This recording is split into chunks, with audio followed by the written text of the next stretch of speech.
Hello student, myself Dr. Akhilesh Gupta, Physiotherapy faculty at Indira Gandhi Institute of Paramedical Sciences. So today we will start our new topic, that is sterilization, that comes under pathology and microbiology portion. So let's start. What is sterilization. तो इसको शुरू करने से पहले मैं थोड़ा सा इसके बारे में बता दूं आपको कि स्टरलाइजेशन का मतलब होता है किसी भी चीज को डिसइंफेक्ट करना, यानी कि किसी भी चीज से इन्फेक्शन खत्म करना, उसको हम बोलते हैं स्टरलाइजेशन। जैसे कि आप आपके घर में, आप घर की ही बात ले लीजिए, तो जैसे कि आप चीज़ों को साफ करते हैं, आपके क्या नाम है, टॉयलेट को साफ करते हैं हार्पिक से, फ्लोर को साफ करते हैं फिनाइल से, पोछे में यूज़ करते हुए पोछे वाले पानी में डाल के उसको यूज़ करते हैं, अपने चेयर को, अपनी टेबल को साफ करते हैं कोलिन से। तो ये सब क्या, ये सब डिसइंफेक्शन, ये हाउस होल्ड डिसइंफेक्शन है। इसी तरह से जैसे हॉस्पिटल्स हो गई, बड़ी बड़ी जगह हो गई, फैक्ट्रियाँ हो गई, इसमें भी जब हम चीज़ों को स्टेरलाइज करते हैं, क्योंकि बिना स्टेरलाइज के चीज़ इन्फेक्टेड रहती, तो हम उसको नहीं यूज़ कर सकते हैं किसी भी चीज़ के लिए। ठीक है, तो उससे पहले उसको स्टेरलाइज किया जाता है, जो भी चीज़ बनाई जाती है उससे पहले उसको चीज़ों को स्टेरलाइज किया जाता है, उसमें जो भी चीज़ यूज, तो उसी को हम बोलते हैं स्टेरलाइजेशन, यानी साफ करना, जिसे हम बोलते हैं साफ करना। ठीक है, गंदगी हटाना। ठीक, तो उसको हम बोलते हैं स्टेरलाइजेशन। इसी चीज़ के बारे में हम पढ़ेंगे, कैसे अलग अलग मेथड होते हैं किसी चीज़ को स्टेरलाइज, और आप अपने हाउस होल्ड में भी करते हैं, लेकिन जब आप इसमें पढ़ेंगे एक पर्टिकुलर हेडिंग के अंदर, तब आपको समझ में आएगा कि अच्छा तो हम ये करते थे। ठीक है, तो शुरू करते हैं। Sterilization is the process by which an article, surface और medium is made free from all microorganism. तो कहने का मतलब है इन्वायरमेंट में माइक्रो ऑर्गेनिज्म होते ही हैं, ठीक है, हर जगह गंदगी होती ही है, तो उसको साफ करने के लिए हम जो प्रोसेस यूज करते हैं उसको हम कहते हैं स्टेरिलाइजेशन। यानी कि हम उस चीज को साफ कर रहे हैं तो हम क्या कर रहे हैं, उसको स्टेराइल कर रहे हैं, गंदगी हटा रहे हैं वहां की। ठीक है, सिर्फ कपड़े से साफ करना इज नॉट स्टेरिलाइजेशन। आप माइक्रो ऑर्गेनिज्म, आप धूल साफ कर रहे हो, is not sterilization. Microorganism kill कर रहे हो, किसी चीज को यूज कर रहे हो साफ करने के लिए, जैसे कोलिन हो गया, फिनाइल हो गया, ठीक है, कोई भी चीज हो गई, उसको यूज कर रहे हो, आपका हैंड सैनिटाइजर हो गया हाथ साफ करने के लिए, तो ये सब किस में आता है, आपके स्टेरिलाइजेशन में आता है, यानी गंदगी को साफ कर रहे हो किसी चीज को यूज करके, इसी को हम कहते हैं स्टेरिलाइजेशन। नेक्स्ट, अब जब स्टेरिलाइजेशन पढ़ रहे हैं तो हम डिसइंफेक्शन भी पढ़ेंगे। तो डिसइंफेक्शन क्या होता है, is the process in which the surface is made free from micro organism which cause infection. अब हम ऐसी चीज को खत्म करेंगे जिससे हमको इन्फेक्शन होने के चांसेस होते हैं। ठीक है, जिससे हमें इन्फेक्शन, जैसे कि टॉयलेट सीट आपकी, ठीक है, टॉयलेट सीट आपकी इन्फेक्शन कॉज कर सकती है, यूरिनरी ट्रैक इन्फेक्शन कर सकती है। ठीक है, ठीक है, तो उसको शरीर में इन्फेक्शन ना हो या शरीर में इन्फेक्शन जाए ना, उसके लिए जो हम प्रोसेस करते हैं उसको हम कहते हैं डिसइंफेक्शन। डिस का मतलब नहीं और इन्फेक्शन का मतलब खत्म करना, यानी इन्फेक्शन को खत्म करना, इन्फेक्शन नहीं है वहां किसी चीज में, किसी चीज को डिसइंफेक्ट करना, यानी उसमें इन्फेक्शन अब नहीं है, तो उसको हम बोलते हैं डिसइंफेक्शन। तो अब डिसइंफेक्शन जो है वो दो तरीके से होता है, दो होते हैं, या तो हम पूरी तरह से मार दें और या तो हम स्टॉप कर दें, वहाँ का जो माइक्रो ऑर्गेनिज्म है, जो बैक्टीरिया है, उसका या तो ग्रोथ को स्टॉप कर दें और या तो उसको पूरी तरह से खत्म कर दें। ठीक है, तो ये दो कैटेगरी में होता है। Bacteriocidal is the method of killing bacteria, यानी कि पूरी तरह से बैक्टीरिया को खत्म कर देना, और एक होता है बैक्टीरियोस्टैटिक, जैसे कि नाम से क्लियर है, bacteria, bacterio means bacteria, static means रुकना, यानी उसका रुक जाना, इसकी ग्रोथ को रोकना, और खुद मतलब रुकना का मतलब उसकी ग्रोथ को रोकना। और ग्रोथ कैसे रुकेगी, उसके मल्टीप्लिकेशन को हम रोक देते हैं, वो मल्टीप्लाई नहीं कर पाता है। तो is the method of stopping the growth of bacteria by preventing it's multiplication, यानी कि हम उसके ग्रोथ को रोक रहे हैं, और ग्रोथ को रोक रहे हैं का मतलब है उसका मल्टीप्लिकेशन रोक रहे हैं, यानी वो अब मल्टीप्लाई नहीं हो पाएगा। इसको हम बोलते हैं बैक्टीरियोस्टैटिक। ये सब टर्म्स आगे आएंगे, इसलिए हम लोग को इसको जानना जरूरी है। तो हम वापस आते हैं अपने स्टेरिलाइजेशन पे। तो मोड्स ऑफ स्टेरिलाइजेशन, यानी कि जैसे कि हमने बताया ना, कई चीज़ें यूज़ करते हैं, कई तरीक़ों से हम स्टेरिलाइजेशन करते हैं, तो वो क्या क्या हैं। तो ये दो तरीके का होता है, फिजिकल और केमिकल। फिजिकल और केमिकल का मतलब है कि जैसे कि फिजिकल में किसी चीज़ के यूज़, मतलब कोई चीज़ यूज़ कर रहे हैं, कोई इक्विपमेंट यूज़ कर रहे हैं, उसको हम बोलते हैं फिजिकल। और केमिकल का मतलब कोई केमिकल यूज़ कर रहे हैं। ठीक है, तो मतलब फिजिकल और केमिकल का ये फ़र्क है। ठीक है, तो अब पहले हम बात करेंगे फिजिकल के बारे में। तो फिजिकल मेथड में क्या क्या आता है, सनलाइट, ड्राइंग, सनलाइट यानी वही सूरज की किरणें, ड्राइंग यानी कि गर्म हवा, ठीक, एक पर्टिकुलर टेम्परेचर की गर्म हवा, हीट, ठीक है, जैसे कि ड्राई हीट, मॉइस्ट हीट, यानी कि सूखी, सूखी और गीली, जैसे कि किसी फ्लेम, ठीक है, आपका आँच, ठीक है, ये सब ड्राई हीट। मॉइस्ट हीट यानी गर्म पानी, ये सब आपका मॉइस्ट हीट हो गया। नेक्स्ट है फिल्ट्रेशन यानी कि छानना। नेक्स्ट रेडिएशन यानी कि आप रेडिएशन जो आपकी सनरेज से जो रेडिएशन निकलती हैं उससे जो ऑर्गेनिज्म किल होते हैं वो रेडिएशन। अल्ट्रासोनिक बीम यानी अल्ट्रावायलेट या अल्ट्रावायलेट रेडिएशन को यूज़ करके जो किल करते हैं वो पर, ठीक है, तो इसको हम कहते हैं अल्ट्रासोनिक बीम। तो सबसे पहले हम बात करेंगे sunlight. It is a natural process of sterilization. By the use of sunlight, we sterilize water in tank, lake, river by effect of ultraviolet rays and heat. It possesses the bactericidal activity. तो जैसे कि अभी हमने बात की थी ना, ये वर्ड आएगा बैक्टीरियोसाइडल, बैक्टीरियोस्टैटिक। तो कहने का मतलब है सनलाइट। अब आप देखते होंगे कि आप अपने जो आपके घर में टंकी लगी होती है उसका पानी तो रेगुलर तो आप साफ़ करते नहीं हो, कभी कभार 6 महीने में या कभी कभी साफ़, या कभी कभी तो बहुत दिन हो जाते हैं साफ़ हुए, लेकिन फिर भी आपको इन्फेक्शन नहीं होता है जल्दी। वो कैसे?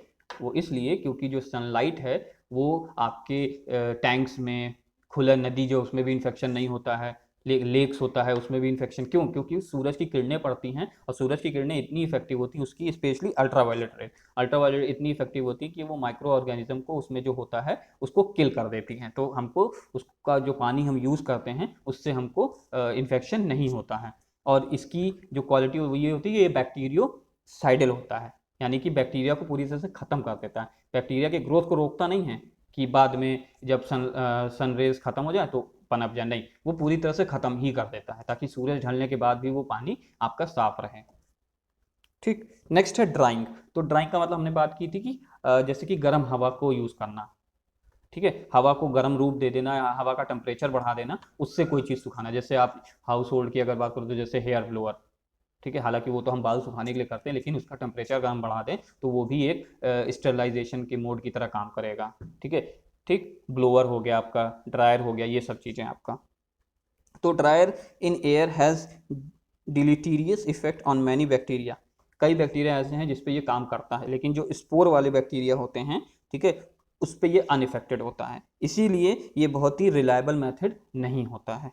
तो इसमें देखिए एक चैम्बर बना हुआ है, एक इक्विपमेंट बना हुआ है, इसका चैम्बर है, तो देखिए एक तरफ से फ्रेश एयर इनलेट यानी अंदर आ रही है, ठीक है, फिर ब्लोअर फैन से वो आगे जा रही है यानी गर्म हवा में कन्वर्ट हो रही है, फिर एयर हीटर है जो हवा को गर्म करता है, फिर वो देखिए ड्राइंग चैम्बर में, यहाँ आपका चैम्बर है जिसमें इक्विपमेंट होगा, वो ड्राई करेगा, उसको सुखाएगा, ठीक है, और मतलब सूखी हवा अंदर जाएगी, ठीक है, इसमें कहीं भी पानी का यूज़ नहीं है, सीधे सीधे सिर्फ हवा है और जो कि गर्म हो रही है हवा, ठीक है, तो उसका यूज़ कर रहे हैं।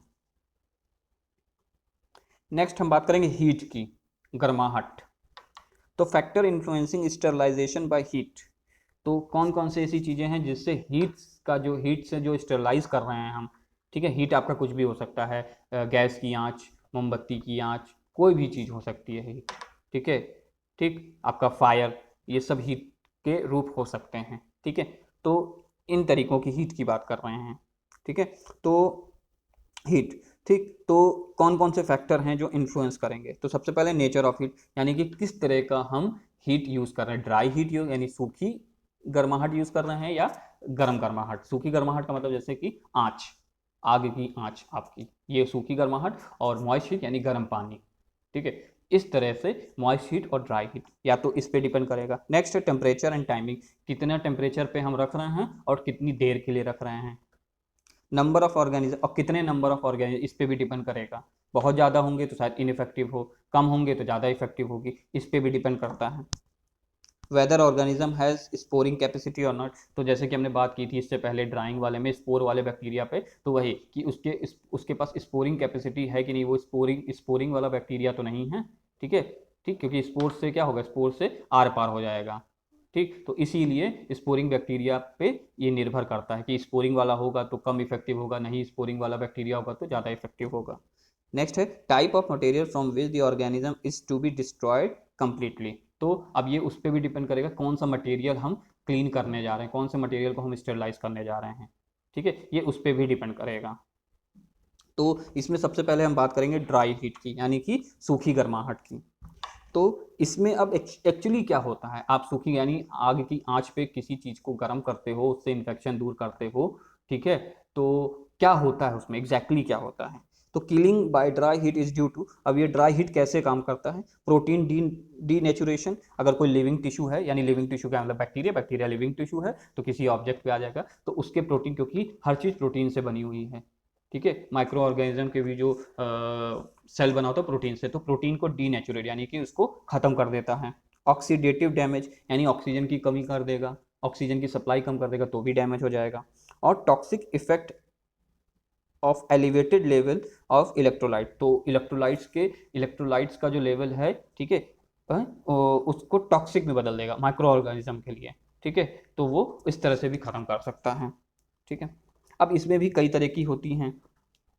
रेड हीट, ठीक है, तो red heat it is use to sterilize metallic object, तो जो मेटल के ऑब्जेक्ट होते हैं जैसे कि लोहा, आपका चक्कू, ठीक है, कैंची, ये सब चीज़ें हैं, इनको अगर स्टेरलाइज करना हो, ठीक है, या हॉस्पिटल्स में जो इक्विपमेंट होते हैं जो सर्जरी में यूज़ होते हैं उनको अगर स्टेरलाइज करना हो तो हम रेड हीट का यूज़ कर, रेड हीट जैसे कि नाम से क्लियर है, यानी इतना गरम गरम कर देना कि वो चीज़ लाल हो जाए, इतना गरम कर देना, उस मेटल को इतना गरम करना कि वो लाल हो जाए, ठीक है, एकदम आग के मतलब उसकी तरह लगे जैसे जल रहा हो कुछ, पीली सी रोशनी जो निकलती है। देखिए इसमें जैसे है कि एक वायर को गर्म किया जा रहा है, तो देखिए पीली पीली लौ निकल रही, पीली पीली फ्लेम निकल रही है, ठीक है, तो इसको तब तक गर्म करना है जब तक कि वो पूरा पीला ना पड़ जाए, एकदम ग्लो ना करने पड़े लगे, ग्लो ना करने लगे, उतना गर्म करना है हमको चीज़ को, ठीक है। तो इसको जैसे कि निडल, फॉर्सेप, आपके जैसे मैंने बताया ना निडल, सिरिंज वाली जो निडल होती है उसको गर्म करना, या आपके फॉर्सेप जो चिमटा होता है सर्जरी में जो यूज़ होता है उसको इतना गर्म करना जब तक कि वो पीला ना पड़ जाए, लाल ना पड़ जाए, इसीलिए इसका नाम है रेड हीट, ठीक है। नेक्स्ट है फ्लेमिंग, यानी कि फ्लेम यानी कि the article is passed over the flame without allowing it to become red hot. अब यहाँ हमको क्या करना है, सिर्फ फ्लेम से यूज करना है और उसको सिर्फ उतनी ही देर तक रखना है जब तक कि वो लाल ना हो जाए, यानी लाल होने से पहले पहले हटा लेना है। इससे पहले वाले में हम लाल होने दे रहे थे उसको, रेड हॉट होने दे रहे थे, लेकिन इसमें हमको रेड हॉट होने नहीं देना है, उससे पहले ही हटा लेना है। तो इसका देखिए ये डायग्राम आप देख सकते हैं, देखिए इसमें जो इसका फ्लेम है, इसमें जो ऑब्जेक्ट है नीला फ्लेम निकल रहा है, ये ऑब्जेक्ट को लाल नहीं होने दे रहा, उससे पहले ही हटा ले रहा है। ये देखिए ये फ्लास्क है आपका, ठीक है, फनल है, और ये देखिए एक निडल है, ठीक, उसको भी किया जा रहा है। तो देखिए पीला होने से पहले ही हटा, सॉरी लाल होने से पहले ही हटा देना है उसको पीलापन नहीं आने देना है उसमें, ठीक है, तो तभी हटा देना, यानी उसमें लाल में ना कन्वर्ट होने पाए। जैसे कि ग्लास स्लाइड, यानी कि जैसे कि आपकी जिस पे स्लाइड बनती है उसके जो कांच होते हैं, टुकड़ा जो होता है कांच का जिस पे स्लाइड बनती है, उसको स्टेरलाइज करने के लिए यूज करते हैं, ठीक है। फिर है incineration, this is an excellent method for rapidly destroying material, तो ये बहुत ही अच्छा तरीका है, ठीक है, इससे क्या होता है जो इन्फेक्शन होता है वो जल्दी किल हो जाता है, ठीक है, और पूरी तरह से किल होता है। जैसे कि पैथोलॉजिकल मटेरियल, जैसे कि आपके कोई ऐसी चीज़ जिसमें पैथोलॉजी हो गई हो, जो खराब हो गई हो, जो सड़ गई हो, कुछ वैसा ही, ठीक है। आप उदाहरण के तौर पे ले सकते हैं जैसे कि डेड बॉडी को अगर ख़त्म करना है, ठीक है, क्योंकि डेड बॉडी जब डेड हो जाती है तो उसमें अगर टाइम ज़्यादा हो जाता है तो इन्फेक्शन होने के चांसेस बढ़ जाते हैं, ठीक है, ठीक है। डेड एंड डिके मटेरियल, जैसे कि आप जिससे पैथोलॉजिकल वेस्ट होना, डेड एंड डिके मटेरियल, या डेड एंड डिके मटेरियल के कपड़े हो गए, उसने जो पहना था उस समय, ठीक है, या सड़ी हुई चीज़ जो है उसके ऊपर आपके लिविंग ऑब्जेक्ट की जो सड़ी चीज़ उसको जिस कपड़े से लपेटा या जिस चीज़ का यूज़ किया उसका, उन सब चीज़ों को जब पैथोलॉजी जिसमें बीमारी करने की क्षमता हो, ठीक है, वैसी चीज़ को। लेकिन इसका एक नुकसान भी है, इंसरेशन का नुकसान भी है। क्यों? क्योंकि जब उसको हम जलाते हैं तो उससे जो धुआं निकलता है वो पॉल्यूशन करता है, इन्वायरमेंट को ख़राब करता है, तो ये भी इसकी एक खराबी है। But on the other hand it has negative side as it cause pollution as a result of chlorine burn, तो यानी कि जो हम जलाते हैं उसमें क्लोरीन बर्न होता है, तो क्लोरीन से क्या होता है, काला धुआं उठता है जो जाके पॉल्यूशन को खराब, इन्वायरमेंट को खराब कर देता है पॉल्यूशन के रूप में। नेक्स्ट है hot air oven. Hot air oven जैसे कि अगर हम मोटे तौर पे बात करें तो जैसे आपके घर में ओवन यूज़ करते हो, ठीक है, कुछ उसी तरह से, लेकिन उसका टेम्परेचर इतना नहीं होता है जितना यहाँ होता है, क्योंकि वहाँ हमको सिर्फ चीज़ें पकानी होती हैं, जर्म्स नहीं मारने होते हैं, तो इसलिए तो ठीक उसी तरह से काम करता है ये, ठीक है। Hot air oven sterilization but by hot air oven requires temperature of 160 degree for 1 hour, यानी 1 घंटे के लिए अगर किसी चीज़ को 160 डिग्री सेंटीग्रेड पे जलाएंगे, ठीक है, तो वैसे इक्विपमेंट को हम बोलते हैं hot air oven. Hot air oven we can sterilize all glass syringes, यानी कि आपकी जो कांच की सिरिंजेस होती हैं वो, ठीक है। पेट्री डिशेस वो होता है जिसमें जब लैब में किसी चीज़ को कल्चर करना होता है तो उसको जो कांच की कटोरी होती है, आपने देखी होगी, नीचे से फ्लैट होती है और थोड़ी सी गहरी होती है, उसकी बात कर रहे हैं ये, उसको वो यूज़ होता है, पेट्री डिश बोलते हैं उसमें। उसमें हम जिस चीज़ को कल्चर करना होता है उसको हम रखते हैं उसमें, ठीक है, और फिर उसका कल्चर किया जाता है, ठीक है। टेस्ट ट्यूब जानते होंगे, फ्लास्क जानते होंगे, कॉटन स्वैब जानते होंगे, स्कैल्पेल वही जिससे हम सर्जरी करते हैं, जिसको हम सर्जिकल ब्लेड बोलते हैं, उसको हम बोलते हैं स्कैपेल, और सीजर यानी कि कैंची, ये सब सर्जरी में जो यूज़ होती हैं उन सब चीज़ों के लिए होता है, ठीक है। उन सब चीज़ों को क्या करते हैं, इसमें रख देते हैं और फिर 160 डिग्री के टेम्परेचर पे ऑन करते हैं और 1 घंटे के लिए रहने देते हैं, तो ये पूरी तरह से स्टरलाइज हो जाता है और फिर उसी इक्विपमेंट से हम दूसरे का ऑपरेशन कर सकते हैं। ये देखिए, आप ये बॉक्स देख सकते हैं, देखिए बॉक्स में है, ये देखिए स्टरलाइज करने के लिए है, ये देखिए ये जो है आपका, ठीक है, ये जहाँ अभी मैंने टैप किया ये है आपका पेट्री डिश, ठीक है, ठीक है। फिर हमको कुछ प्रिकॉशन भी ध्यान में रखना होगा, ठीक है, प्रिकॉशन लेना होगा हॉट एयर ओवन को यूज़ करते समय। तो क्या क्या है, it must be fitted with fans to ensure distribution of hot air. तो ऐसा नहीं है कि एयर सिर्फ एक जगह होनी चाहिए, वो पूरे चैम्बर में डिस्ट्रीब्यूट होनी चाहिए, और पूरे चैम्बर में डिस्ट्रीब्यूट होने के लिए हमको इसमें फैन लगाने होंगे छोटे छोटे, या लगे होने चाहिए, ठीक है, उसमें लगे फिटेड होने चाहिए, ताकि वो जो हॉट 160 डिग्री टेम्परेचर होने की वजह से जो हॉट एयर बन रही है अंदर, ठीक है, वो पूरी तरह से फैल जाए पूरे चैम्बर में, तो इसलिए वहाँ फैंस होने चाहिए। It should not be overloaded. अब ऐसा भी नहीं है कि बहुत चीज़ें भर दो, जितनी क्षमता हो सिर्फ उतना ही भरना है, ये नहीं कि क्या नाम है, कई सारे आइटम आप एक साथ चाह रहे हो कि समय बचे तो हम कई सारे आइटम एक साथ भर के इसको स्टरलाइज करते हैं, नहीं, ऐसा नहीं करना है, ओवरलोड नहीं करना है। Oven must be allowed to cool for about 2 hours before opening the door, otherwise glassware are likely to get cracked। तो ऐसा नहीं करना है कि आपने 1 घंटे किया और उसके तुरंत बाद जैसे ही 1 घंटा हुआ वो तुरंत आपने वो सामान निकालने लगे जो आपने स्टेराइल किया है, स्पेशली ग्लास के आइटम। तो जो ग्लास है वो टूट सकता है, क्योंकि वो एकदम हीटेड होगा तो वो टूट सकता है, ठीक है, क्रैक हो सकता है, क्योंकि एकदम से गर्म से वो एकदम से ठंडे वाले टेम्परेचर में आएगा, 160 डिग्री से वो एकदम नॉर्मल वाले टेम्परेचर में आ जाएगा। बाहर का टेम्परेचर बहुत गर्मी, तो मैक्सिमम आप 30, 35, 40 डिग्री, ठीक है, तो सोच लीजिए 40 और 160 डिग्री में कितना फ़र्क है। और कहीं अगर ठंडी है तो ठंडी में तो टेम्परेचर और डाउन होता है, 20 डिग्री, ठीक है, 15 डिग्री होता है, तो इतने से कितना तो एकदम से चेंज होगा टेम्परेचर, तो उसकी वजह से क्रैक हो सकता है। तो इसलिए क्या करेंगे, उसको 2 घंटे तक ठंडा होने देंगे अंदर ही, वो स्टेरलाइज हो चुका है, ठीक है, उसको अंदर पड़ा रहने देंगे, मशीन को 2 घंटे के लिए बंद कर देंगे 1 घंटा चलाने के बाद, ठीक है। तब जब 2 घंटा हो जाएगा, नॉर्मल टेम्परेचर अंदर का जो टेम्परेचर है वो नॉर्मल आ जाएगा, ठीक है, कंपेरेटिवली बाहर के, ठीक है, तो हम उसको निकाल लेंगे। तो ये कुछ प्रिकॉशन है जो हमको ध्यान देना रहता है। तो ओके, थैंक यू क्लास, आज के लिए इतना ही।